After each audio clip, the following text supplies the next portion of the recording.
Muy bien, estimados estudiantes, luego de haber tocado un tema espinoso en toda materia de economía y más en esta situación del mundo donde desde 2018 inició la Tercera Guerra Mundial y ni nos habíamos dado cuenta que estaba ambientada con globos. Desde 2018 comenzaron unas restricciones proteccionistas por parte de Estados Unidos, que era el Estado que abanderaba el discurso de globalización. Entonces el mundo ha comenzado un proteccionismo fragmentado en diferentes países y ese proteccionismo frente a la globalización pues es un discurso contrario que nos va llevando a elevar aranceles para que algunas industrias logren florecer dentro del consumo interno y preparen músculo para la competencia frente al mercado internacional. Eso es lo que sucede.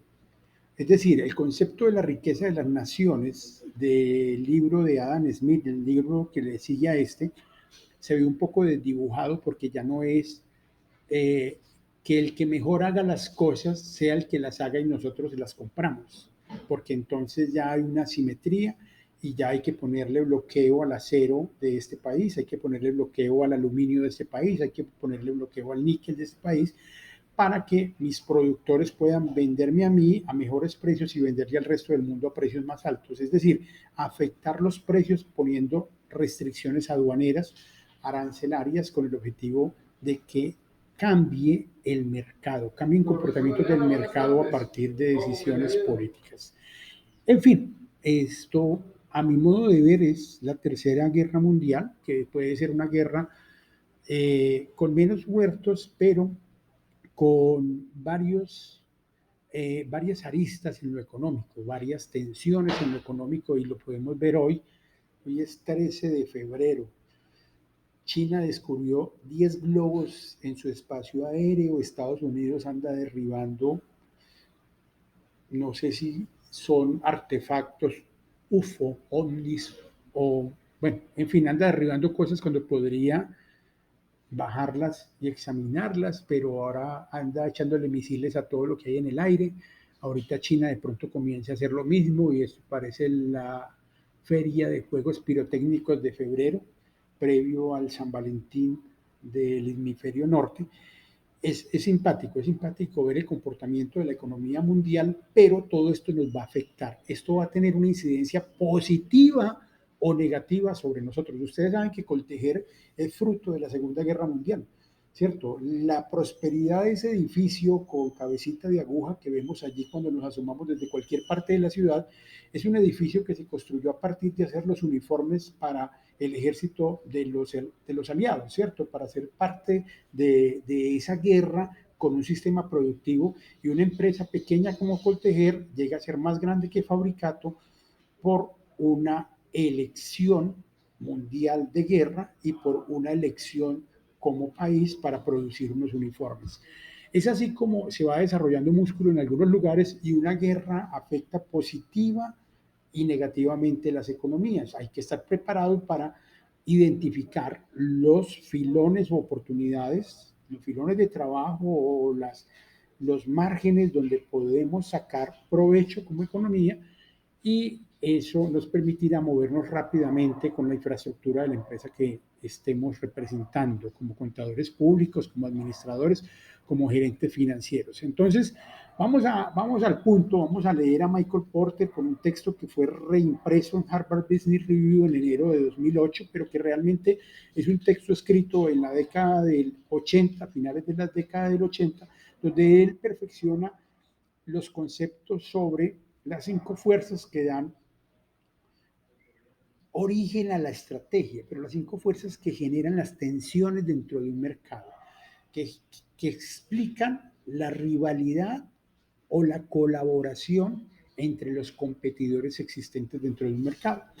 Y esas fuerzas son pues, la amenaza de nuevos entrantes. ¿Qué tanta amenaza hay en ese mercado de que puedan ingresar otros competidores? Pónganse a pensar.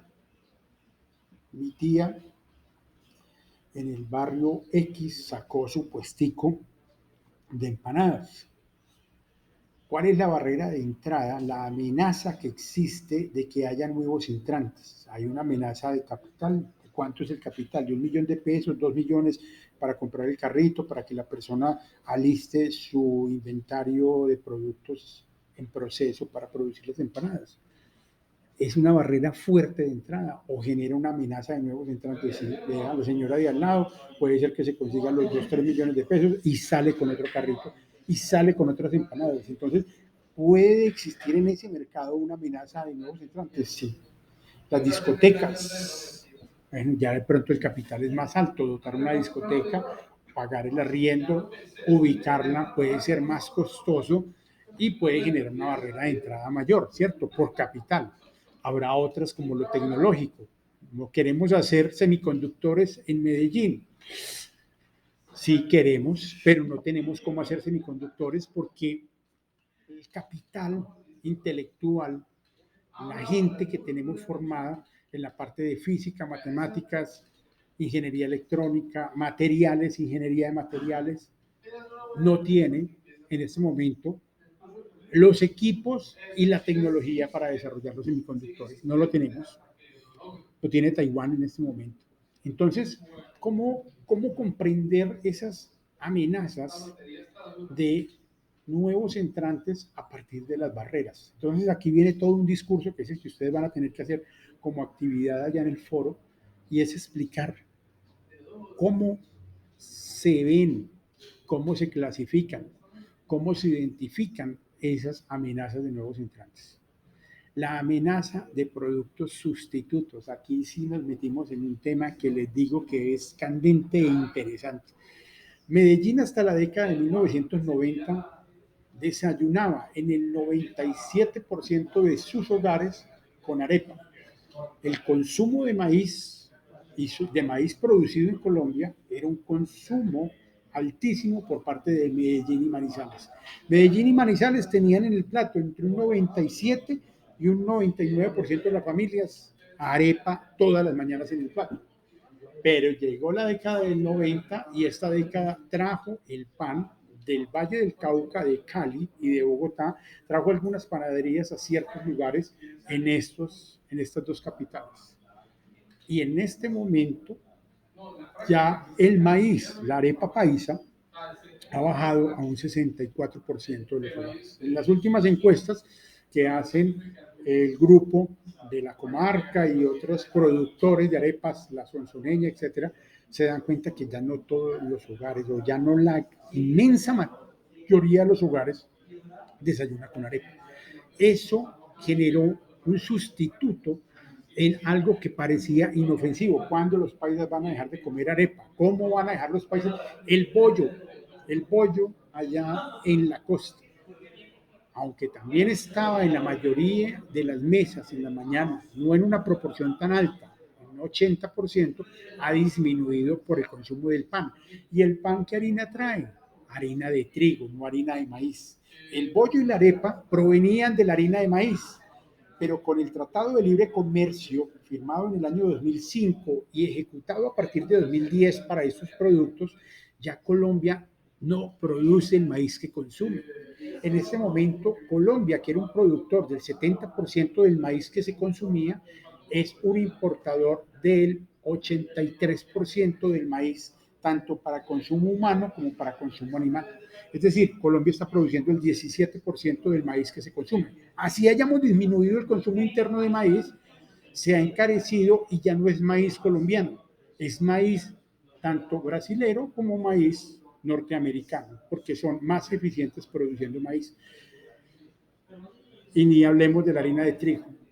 Harina de trigo no producimos y viene de Ucrania y de Rusia. Nuestras dos harinas de trigo vienen de esos tres países, Ucrania, Rusia y Estados Unidos. Son los tres productores que nos daban la provisión de harina de trigo. Ahí se las dejo. Bueno, dejemos ese tema para discutirlo luego. El poder de negociación de los proveedores, la capacidad que tengan los proveedores para hacer una coacción sobre las decisiones de mi empresa o sobre las decisiones que se tomen entre los competidores existentes. Igualmente,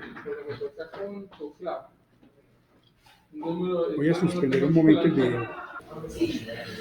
Muy bien, estimados estudiantes, continuamos aquí. Lo bueno de estos videos es que se pueden suspender. Ahorita llegó alguien a la oficina, teníamos que atender ahí una pequeña reunión y frenamos un poco el video. Entonces, continuamos con las 5 fuerzas que dan forma al mercado. El poder de negociación de los proveedores está en esos gremios, en esos círculos de consumidores, grupos de personas que como en Europa se organizan muy bien a nivel comunicativo. Y por ejemplo a Nestlé, cuando el tema de las vacas locas, dejaron de comprarle una cantidad de productos porque Nestlé era uno de los consumidores de esas leches y no había tomado las medidas, habiendo estado enterado de ese tipo de problemas que presentaban las vacas locas. Eso fue en la década del 90. Entonces lo que quiero decirles es que existen grupos, agremiaciones de proveedores que en ocasiones pueden limitar la capacidad de decisión individual y colectiva de las empresas de cierto sector. Eso es otra fuerza que limita o acrecenta la rivalidad entre los proveedores, entre, entre los competidores de un mercado específico. Existe también el poder de negociación de los compradores. Eh, aquí hay una cosa. Estaba explicando el poder de negociación de los compradores. ¿Sí ven? Lo importante, lo interesante de estos videos es que le permiten a uno equivocarse y sacar la pata después de la equivocación. Entonces, cuando estamos hablando de proveedores, estamos hablando de empresas que me brindan a mí materias primas, producto en proceso que luego vamos a transformar, o me suministra servicios para brindar un servicio adicional final que yo voy a brindar. Entonces, cambio el discurso, estábamos hablando del poder de negociación de los compradores, de los clientes. Ahora vamos a hablar del poder de negociación de los proveedores. En ocasiones, el poder de negociación de los proveedores no se da por el grupo de presión que haya coordinado por esas empresas que me proveen un servicio, sino porque solamente hay un proveedor en mi región o dos. Hay un oligopolio y no es un oligopolio juzgado por la ley económica, sino porque solamente hay esas dos empresas instaladas o solamente esas dos empresas tienen cercanía y me traen productos a esta región.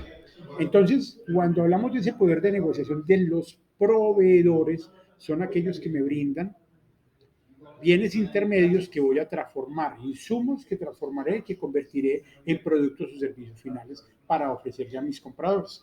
Y cuando hablamos del poder de negociación de los compradores, estamos hablando de esas personas que se organizan, como lo que les comentaba en Nestlé, y nos bloquean a las empresas o nos hacen cambiar técnicas, prácticas, nos hacen cambiar productos, nos hacen recoger productos del mercado. Y suele suceder mucho en Europa y Estados Unidos, donde hay grupos de compradores bastante fuertes. Entonces, la tarea de esta semana va a ser leer este artículo de Harvard Business Review que está reeditado, que se los voy a dejar acá en el material y que luego de 20 años vuelven a reproducirlo y lo ponen al servicio del discurso académico.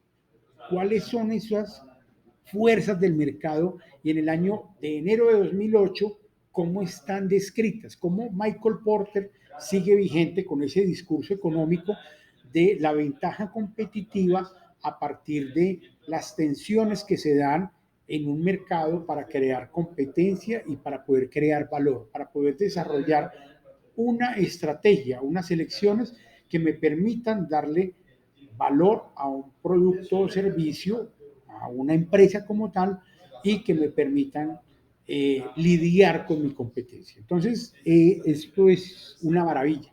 Esta segunda semana de formación en gerencia estratégica nos va a permitir comprender ya ese discurso económico general que vimos en la primera semana, cómo se hace realidad en unas tensiones que parecen sutiles, pero que le dan origen a la estrategia.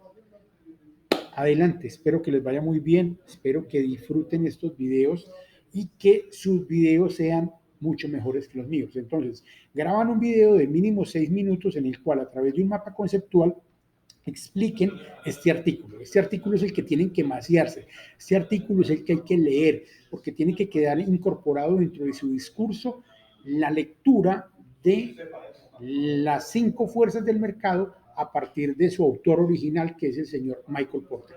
Adelante, 6 minutos o más, mínimo 6 minutos de discurso, de mapa conceptual. De nuevo, no me interesa que chille el gato, el perro, que maullen alrededor los mascotas, que se presente algún inconveniente en el video.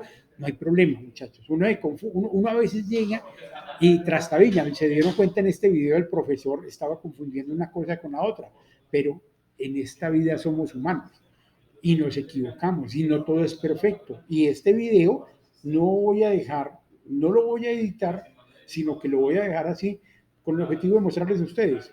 Esto puede pasar en un video que ustedes envíen y no hay problema si reconocen que está cometiendo un error y que aquí lo puede corregir. Entonces, me sirve mucho para darle ese tipo de indicaciones sobre estos son los contenidos que necesitamos generar.